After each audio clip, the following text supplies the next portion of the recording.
Jaz sem ta zakon podprl, zdi se mi pomembno, da Posavje dobi vsaj eno mestno občino. Če želimo nekoč imeti svojo pokrajino, se zdi, tako je bilo slišati tudi iz nekaterih razprav, da bo verjetno to tudi eden izmed pogojev.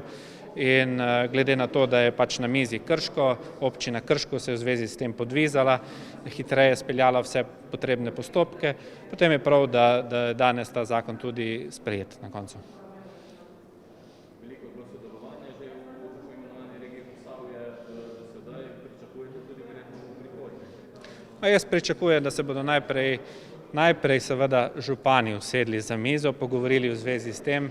Nenazadnje, ne glede na to, da je bila debata v zvezi s tem, katera občina naj bo mestna, da je bila ta debata pestra, je ostalo pravzaprav tisto, kar je bilo dogovorjeno prej, torej da se bo razvijalo nekakšno somestje in podobno, še naprej v veljavi in verjamem, da je potrebno na tem graditi naprej.